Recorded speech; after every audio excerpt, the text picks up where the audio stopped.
बिस्मिल्लाहिर्रहमानिर्रहीम।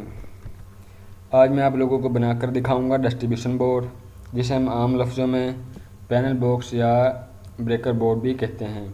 तो सबसे पहले मैं आपको बता दूं कि जो हम मेन ब्रेकर इस्तेमाल करने वाले हैं वो दो किस्म के होते हैं। जो एक होता है मेन ब्रेकर और दूसरा होता है अर्थ लीकेज ब्रेकर। तो हमने जो मैंने इस वीडियो में इस्तेमाल किया वो मैंने मेन ब्रेकर इस्तेमाल किया है। तो आप कोई भी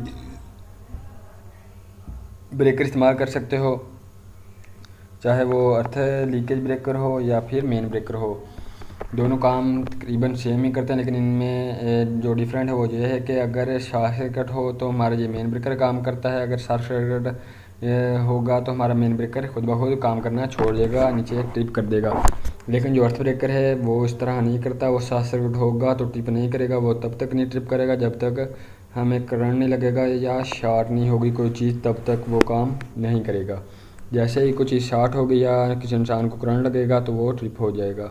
तो वो आप इसलिए इस्तेमाल करें कि अगर नीचे आपके पास सिंगल पोल ब्रेकर भी उसके साथ लगे हुए हों तो बाय द वे वो ना इस्तेमाल करें, क्योंकि उसका बहुत ही बड़ा नुकसान भी है और एक फ़ायदा भी है और नुकसान भी है। नुकसान उसका यह है कि फिर वो अगर कहीं भी शॉर्ट सर्किट होगा तो वो ट्रिप नहीं करेगा, पूरी की पूरी वायरिंग जल जाएगी, पूरी की पूरी घर की वायरिंग जल सकती है, वो नहीं ट्रिप करेगा। तो इसलिए अगर नीचे आपने सिंगल पोल ब्रेकर भी लगे हुए होंगे हर रूम के हिसाब से जो लगाते हैं उसी तरह अगर होगा तो वो ब्रेकर ट्रिप हो जाएगा, हमें आगे नुकसान उठाने की ज़हमत नहीं पड़ेगी।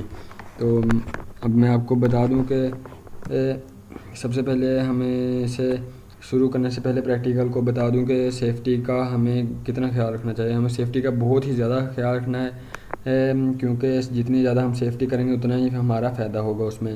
तो सबसे पहले आपने ग्लव्स पहनने हैं, उसके बाद शूज़ पहनने हैं इंसुलेशन वाले अच्छे से, उसके बाद सिर के ऊपर हेलमेट ले लें और एक ऐनक भी लगा लें। फिर आप उसके बाद अपने जो औजार हैं वो लें, वो भी फुली इंसुलेशन वाले हों, तो आप लेके उसे काम करें। तो मेन बात और सबसे अहम बात जो है वो बताने जा रहा हूँ, वो से सुने। जो हमारी मेन ब्रेकर की इनपुट सप्लाई है वापटा से आ रही, बाहर से मीटर से, आपने वो नहीं देनी सबसे पहले। वो सबसे आखिर में लास्ट में जब हमारा डिस्ट्रीब्यूशन बोर्ड पूरा बन जाएगा, मुकम्मल हो जाएगा, फिर लास्ट में वो देनी है। क्योंकि जब हम आगे आप काम कर रहे होंगे तो हमें किसी भी किस्म की दुश्वारी नहीं आएगी, तो हमें करंट लगने का भी खदशा नहीं होगा। तो इसलिए आपने कोशिश करनी है कि जितनी ज़्यादा सेफ्टी होगी हमारा ही उसमें उतना ज़्यादा फ़ायदा होगा। मैं तो खुद सेफ्टी का इतना ज़्यादा ख्याल नहीं रखता है, ऐसे झूठ बोलूँ, लेकिन मैं इतना ज़रूर रखता हूँ कि जो मेरे पास औज़ार हैं वो इंसुलेशन वाले ही हों तो मैं काम करता हूँ। और मेरे पास जो औज़ार हैं अल्लाह पाक का शुक्र है कि वो इंसुलेशन वाले ही हैं। तो हेलमेट का इस्तेमाल नहीं करता, लेकिन शूज़ का मैं इस्तेमाल करता हूँ, और ग्लव्स का मैं नहीं इस्तेमाल करता, लेकिन वो भी ट्राई करूँगा कि ग्लव्स पहन के ही मैं काम किया करूँ। आदत नहीं मेरी, मैं 4-5 साल से काम कर रहा हूँ ग्लव्स और हेलमेट के बगैर ही काम कर रहा हूँ इसलिए। लेकिन मैं आपको रिकमेंड कर रहा हूँ कि आपने ग्लव्स और हेलमेट के साथ शूज़ के साथ ही काम करना है। आपकी आदत हो जाएगी तो आपको बाद में कोई मसला नहीं पेश आएगा। तो सबसे पहले हमने मेन ब्रेकर लगाया, उसके बाद हमने सिंगल पोल ब्रेकर लगाए। सिंगल पोल जो ब्रेकर हैं उनकी भी आपको थोड़ी सी वजाहत के साथ बता दूँ कि वो भी मुख्तलिफ एम्पेयर के होते हैं। 2 एम्पेयर का, 10 एम्पेयर का, 6 एम्पेयर का, 20 एम्पेयर का, 16 एम्पेयर का, इस तरह मुख्तलिफ इनके एम्पेयर होते हैं। हम अपने लोड के हिसाब से इसे लगाते हैं। मैंने लगाए हैं ये जो ब्रेकर्स 16 या 12 एम्पेयर के ब्रेकर्स मैंने सारे लगाए हुए हैं इस वीडियो में। तो आपने अपने लोड के हिसाब से डिस्ट्रीब्यूट करना है इन चीज़ों को। तो यहाँ एक लाजमी बात मैं भूल ही गया आपको बताने के लिए, जब हम डिस्ट्रीब्यूशन बोर्ड लेने जाते हैं इसका ढांचा, तो हम अक्सर शॉप पे जाके कहते हैं कि हमें पैनल बोर्ड दे दें। हालांकि पैनल बोर्ड नहीं होता, डिस्ट्रीब्यूशन बोर्ड होता है। डी होता है, यानी कि डीपी डिस्ट्रीब्यूशन बोर्ड। हम जाकर डीबी कह देते हैं तो ठीक है। अगर हम जाकर कहते हैं हमें डिस्ट्रीब्यूशन बोर्ड की जगह पे हम कह देते हैं अक्सर तौर पर डीबी की जगह, हम अक्सर तौर पे जाके बल्कि अक्सर तौर पे कि हम बोलते हैं ये है कि हमें डीपी देते हैं, डीपी देते हैं, डीपी। डी और पी, डी से डिस्ट्रीब्यूशन और पी से क्या बनेगा यार, पी से तो हमारा कुछ भी नहीं बन रहा, इसलिए हमने बी बोलना है, board, distribution board, D B. तो इसका डिस्ट्रीब्यूशन बोर्ड का मुखफ़्फ़फ़ होता है डी बी, बल्कि डी बी। तो तो हम DP इस्तेमाल कर लेते हैं, वो बोलने में एक जैसा, इसलिए हमने ये गलती नहीं करनी।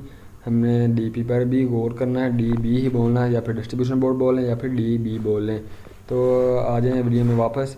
तो ब्रेकर्स के ऊपर बात हो रही थी, तो हमने ब्रेकर्स को उसी के हिसाब से लगाना है जो हमारे पास आगे लोड होगा। अगर हमारे पास AC का हम ब्रेकर लगा रहे हैं, जैसे कि अब मैंने तीसरा मिसाल के तौर पर AC का लगाया, तो मैं ये लगाऊंगा AC के हिसाब से। अगर मेरे पास 1 टन का है तो मैं तकरीबन 10 एम्पेयर का लगा लूँगा ब्रेकर। अगर मेरे पास 1.5 टन का AC होगा तो मैं उसके लिए 16 एम्पेयर का ब्रेकर लगाऊंगा। अक्सर मैंने घरों में देखा है वो ब्रेकर्स लगाते हैं, लेकिन वो इलेक्ट्रिशियन जो भी आता है, मैं ये तो नहीं कह रहा कि वो गलत लगा के जाएगा या जो भी, बहरहाल हर इंसान की अपनी सोच और समझ होती है। वो 63 एम्पेयर का जो हमारे घर का मेन ब्रेकर होता है वो ही लगा के चला जाता है। यार ये तो बताओ मुझे कि हम जो मेन ब्रेकर लगा के जा रहे हैं उसका क्या फ़ायदा है? वो सिर्फ इसलिए लगा के जा रहे हैं कि शॉर्ट सर्किट होगा तो वो गिर जाएगा। यार इसलिए नहीं हमने लगाना, हमने जो इसलिए लगाना है कि जैसे ही ये एम्पेयर बढ़ेंगे तो हमारा जो है ब्रेकर वो ट्रिप कर जाए। अक्सर पाकिस्तान में तो होते रहता है कि वोल्टेज अप डाउन होते रहते हैं, कभी लाइट जाके आए तो वोल्टेज काफ़ी हो जाते हैं, तो बढ़ जाते हैं, जिसकी वजह से हमारा काफ़ी नुकसान हो जाते हैं, काफ़ी चीज़ें जल जाती हैं। तो फिर हम कहते हैं यार वो लाइट ज़्यादा आई थी इसकी वजह से जल गई। फिर हम ये भी नहीं बोलेंगे, क्योंकि जब हमारा ब्रेकर उसी के हिसाब से लगा होगा। और मैंने AC का 16 एम्पेयर का ब्रेकर लगाया हुआ था, तो हमारे पास जो करंट आ रहा है वो 220 आ रहा है। तो जैसे ही करंट बाहर से ज़्यादा आएगा वो एम्पेयर भी तो लाजमी बात है उतने बढ़ेंगे। जैसे वो एम्पेयर बढ़ेंगे, जैसे AC को ऑन करेंगे, वो पहले ले रहा था 10 एम्पेयर से 12 एम्पेयर वो स्टार्टिंग पे, तो अब जैसे करंट ज़्यादा आएगा वो भी एम्पेयर को ज़ाहिर बात है बढ़ाएगा। जब वो ज़्यादा एम्पेयर बढ़ाएगा 16 तक जाएंगे या 16 से ऊपर जाएंगे, वो वैसे ट्रिप कर देगा ब्रेकर, तो हमारा AC नहीं चलेगा, इससे हमारा AC बच जाएगा जलने से। इस तरह मोटर होती है, मोटर को भी हमने अक्सर देखा है मैंने कि वो ऐसे ही लगा देते हैं। तो मोटर के लिए आपने 10 एम्पेयर का ही लगाना है। मोटर हर घर की ज़रूरत है, इसलिए AC तो चलो जिसके पास बजट हो वो ही लगाता है, लेकिन मोटर तो हर घर में लाजमी होती है, लगती है।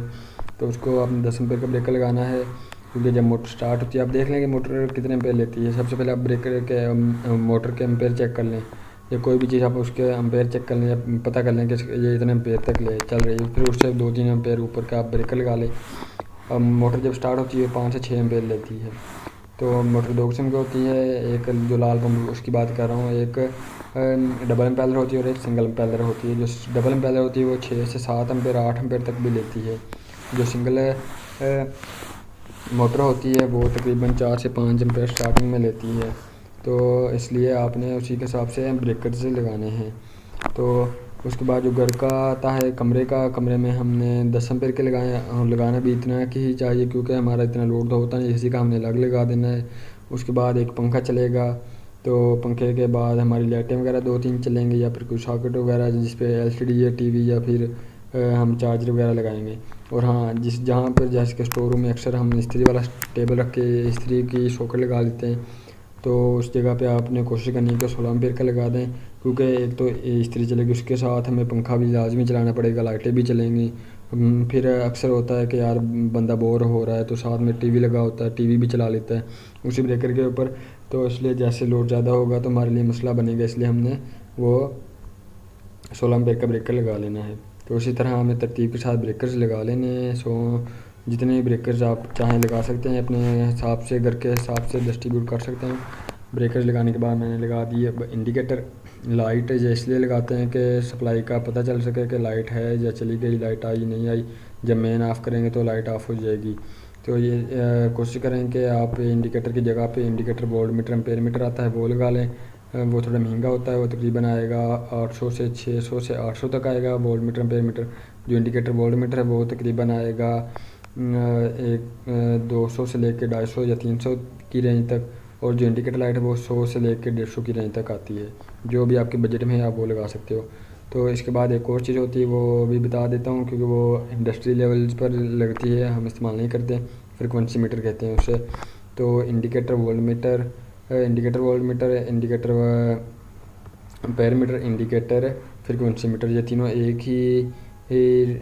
ही इंडिकेटर में आते हैं। थोड़ी बड़ी होती है इससे, उसके ऊपर वोल्ट मीटर भी होते हैं, एम्पेयर मीटर भी होते हैं, फ्रिक्वेंसी मीटर भी, यानी कि फ्रिक्वेंसी भी शो करता है। तो आप वो भी लगा सकते हो, लेकिन आमतौर पर हम घर में वो नहीं लगाते, हम वोल्ट मीटर या एम्पेयर मीटर दोनों लगाते हैं।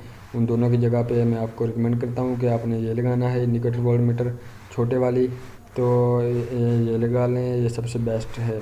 तो सबसे पहले मैं आपको बता दूं कि हमने इसका कनेक्शन करना है, तो देख लें। उसके बाद अच्छा न्यूट्रल बार जो हमने इस्तेमाल करनी है वो हमने फुली इंसुलेशन वाली ही इस्तेमाल करनी है।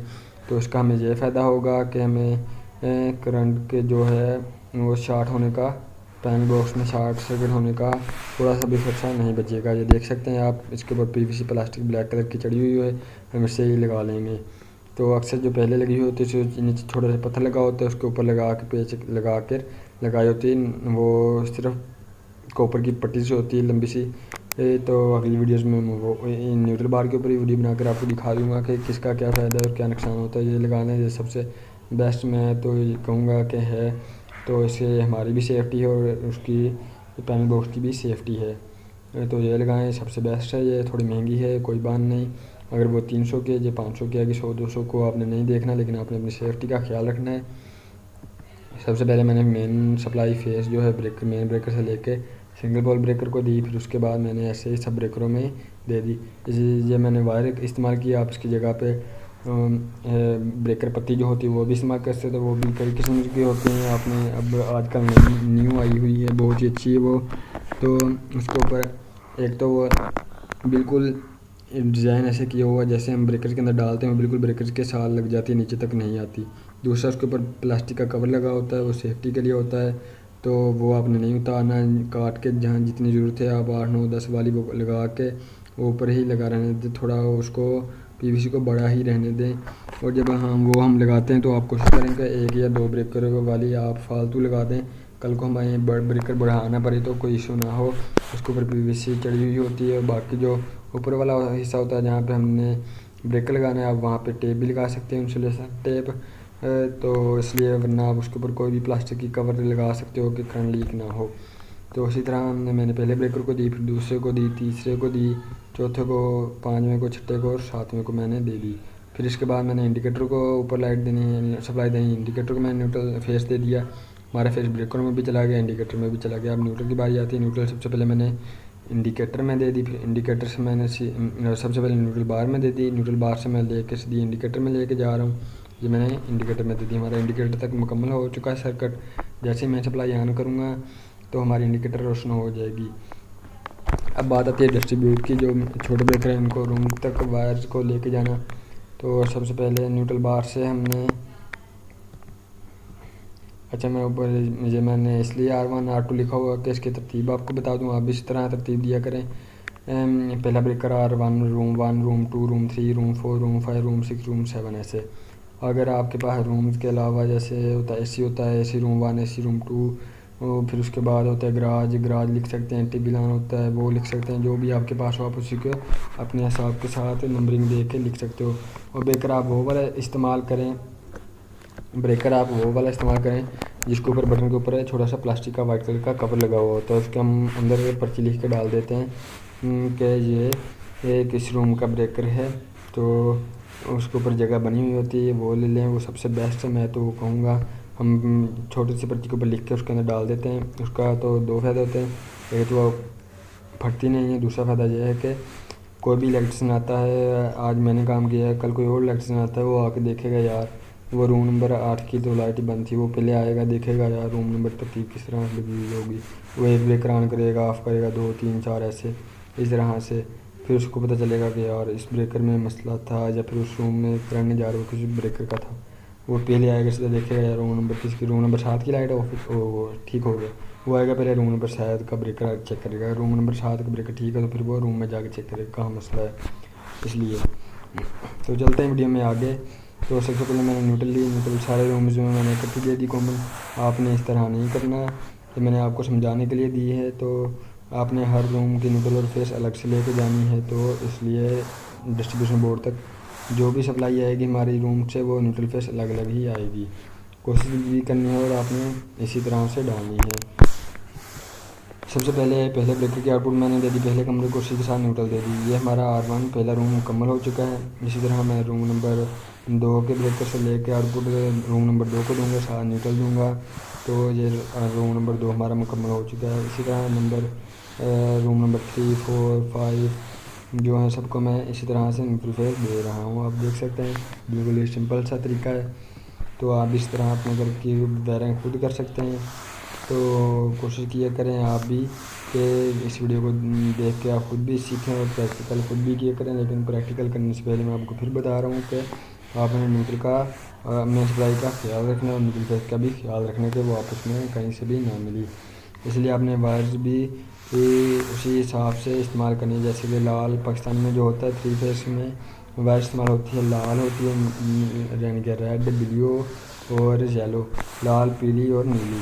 तो आपने वो इस्तेमाल करनी। न्यूट्रल में होती है हमारे पास ब्लैक। तो इसी तरह से आपने इस्तेमाल करनी है वायर्स भी। तो ये मैंने दे दी रूम नंबर 7 की सप्लाई भी हमारा ये मुकम्मल हो चुका है। अब हमारे पास आगे जो है प्रोसीजर मेन सप्लाई वाला है। हम सबसे पहले मेन सप्लाई देंगे मेन ब्रेकर को। ये देख सकते हैं मैंने L1 दे दिया, फिर वापटा की न्यूट्रल भी दे दी। ये आ गई मेन सप्लाई हमारी। तो हमारा सर्किट मुकम्मल हो चुका है। अब हम सबसे पहले मेन ब्रेकर ऑन करेंगे, उसके बाद हम छोटे ब्रेकर जो है रूम 1 रूम 2 उसका ब्रेकर ऑन करेंगे तो हमारी लाइट चालू हो जाएगी। इस तरह से हम अपने सर्किट को देख कर बनाकर चेक भी कर सकते हैं। अगर हमें फिर भी कोई मसला है, आप चाहते हो कि हम ऐसे ना चेक करें, फिर आप सीरीज लीड ले लें। वो भी आप उसका आगे 100 वाट का 200 वाट का बल्ब ना लगाएं। अगर आप पूरे घर का लोड चेक करो क्योंकि वो ज़्यादा होता है रूम्स में, तो आप फिर शादियों पर हम अक्सर तौर पर राड लगाते हैं 500 वाट का 1000 वाट का, वो लें, उसके साथ सीरीज करके चेक कर लें। बहुत ही अच्छा रिजल्ट मिलेगा और आप चेक भी कर लोगे इसी से। तो अगर आपके घर की लाइट ख़राब हो जाती, कोई ब्रेकर आपका बैनर बॉक्स में ख़राब हो जाता है, तो आप खुद इस्तेमाल करना चेंज करना चाहो तो सबसे पहले आप देख सकते हैं मैंने ये न्यूट्रल फेस हटा दी। मेन सप्लाई आपने भी हटा देनी है। उसके बाद आपने मेन ब्रेकर ऑफ़ करना है। उसके बाद जो भी ब्रेकर चेंज करना है आपने उसको चेक करना है कि कौन सा ख़राब है। 5 नंबर यानी कि रूम का ख़राब है ब्रेकर, आपने उससे चेंज करना है। तो आपने अपने हर घर में औजार ज़रूरी है आजकल, तो हर घर की ये ज़रूरत भी बन चुकी है। तो आपने अच्छे वाले औजार लेकर रखने हैं। एक बार ले लें, महंगे हैं थोड़े, कोई बात नहीं, लेकिन ये काफ़ी लाइफ टाइम तक तो चल ही जाते हैं अगर हम इससे के साथ सेफ्टी का ख्याल उसका भी रखें और अपना भी सेफ्टी का ख्याल रखें और उसको अच्छी जगह पे रखें, नमी वाली जगह पे ना रखें, जंग वगैरह से बचाएं उसे। तो काफ़ी लाइफ चलते हैं ये। तो आपने प्लास इस्तेमाल करना है। मैं जो अपने पास मैं इस्तेमाल कर रहा हूँ वो प्राइडर का और जर्मनी का 2 तरह का मैं इस्तेमाल कर रहा हूँ अपने पास औजार। बहुत ही अच्छी कंपनीज़ के हैं ये दोनों और इनकी इंस्टॉलेशन भी बहुत अच्छी है, इनका कटर भी बहुत अच्छा है। तो आप भी यही इस्तेमाल करें, वरना आपके पास और भी बहुत सारी अच्छी कंपनीज़ है, उसको इस्तेमाल करें। 150 को आप ना देखें। वो जो मैं बता रहा हूँ प्राइडर का और जर्मनी का, प्राइडर का तकरीबन 500 550 का आएगा और जो है जर्मनी का वो 750 से 800 तक की रेंज में आपको मिल जाएगा। ये किसी भी इलेक्ट्रिक स्टोर से आप ले सकते हो, हार्डवेयर स्टोर से भी ले सकते हो। तो इसलिए आपने इसका भी ख्याल रखना है कि जो आपके पास औजार हैं वो इंसुलेशन वाले ही हों। उसके बाद आपने मेन सप्लाई बंद करने के बाद आपने पेचकस लेना है, वो भी इंसुलेशन वाला लें। 1 मुँह वाला 4 मुँह वाला दोनों रखें। टेस्टर भी साथ में रखें घर में। सबसे पहले टेस्टर से चेक कर लें कि करंट तो नहीं आ रहा, तसल्ली होगी। फिर आपने उसके बाद पेचकस से पहले उसकी जो ब्रेकर की इनपुट है, जो हमने मेन ब्रेकर से आउटपुट दी थी, वो वाली खोल लेनी। उसके बाद रूम को आउटपुट दे रही है वो खोल लेनी। ब्रेकर को आराम से निकाल लेना है। फिर जो नया ब्रेकर लगाना है वो भी हम उसी एम्पेयर का ही लगाएंगे। तो आपने उसी तरह उसी एम्पेयर का ब्रेकर उसके अंदर लगाना है। तो फिर उसी तरह नेट पेज को दोबारा से टाइट कर देना है। आपने कोशिश करनी है कि कोई भी जो है पेज वो ढीला ना रहे। उसकी वजह से शॉर्ट सर्किट होता है, शॉर्ट सर्किट के होने की वजह से चिंगारियाँ भी निकलती है, आग लगने का भी खदशा होता है। तो दूसरा नुकसान ये होता है कि अगर हमारे 5 नंबर पर हमने 5 का ब्रेकर चेंज किया, हमारे नेट पे थोड़ा लूज़ है, वो स्पार्क कर रहा है, तो हमारे जो आगे कमरे की लाइट है वो भी स्पार्क करेगी, या फिर एसी या लाइट जो भी चल रहा होगा उसको जलने का भी ख़तरा होता है। टीवी वगैरह वो भी जलने का, टीवी चल रहा है उसको भी जलने का, एलईडी जो भी है वो भी ब्लिंक करेंगी। तो उसका मतलब है कि हमारा फेस जो है वो स्पार्क कर रहा है या न्यूट्रल स्पार्क कर रहा है। तो इसलिए अपने न्यूट्रल फेस दोनों को बिल्कुल टाइट कर देना। जब भी हम पैनल बॉक्स में काम करवाएं, इलेक्ट्रिशियन को भी बुलाते हैं, मैं तो ये भी कहूँगा कि भाई इलेक्ट्रिशियन जो भी आके काम कर रहा है आपके घर में, उसको चाहिए कि वो जो एक ब्रेकर है वो चेंज किया, उसके बाद फिर वो तसल्ली से सारे ब्रेकर्स के नेट पेज भी टाइट करके चेक कर ले। 5 मिनट लगेंगे, ना आपका कुछ जाएगा ना उसका कुछ जाएगा। हाँ, अगर कोई ढीला होगा भी तो आप टाइट कर दोगे तो उनके लिए आगे कोई मसला नहीं बनेगा। तो इसलिए आप भी ये काम कर सकते हो। अगर आप इलेक्ट्रिशियन को खुद भी बोल दें कि भाईजान आपने ये चेंज किया, तो आप एक बार सारे को चेक कर लें, टाइट कोई नट पे ढीला तो नहीं, आप एक बार फिर से टाइट कर लें। तो आप प्लीज़ मेरे चैनल को सब्सक्राइब करें, लाइक करें, वीडियोज़ को देख के कमेंट करें, और आप बता सकते हो कि भाईजान आप मुझे अब अगली वीडियो जो है वो इस टॉपिक पे बना के अपलोड करें, तो मैं वो भी हाज़िर हूँ। जिस तरह के आप वीडियोज़ कहोगे इलेक्ट्रिक के सर्किट के मुताबिक कोई भी मैं आपको बना कर दिखा सकता हूँ, बना कर दूँगा भी बल्कि आपको। और अगर इसमें कोई गलती कोताही हो वो भी आप मुझे बता सकते हो, मैं उससे भी इम्प्रूव करूँगा। तो मिलते हैं अगली वीडियो में। ओके, अल्लाह हाफिज़। अपना ख्याल रखिएगा और मुझे दुआओं में याद रखिएगा। ओके, अल्लाह हाफिज़।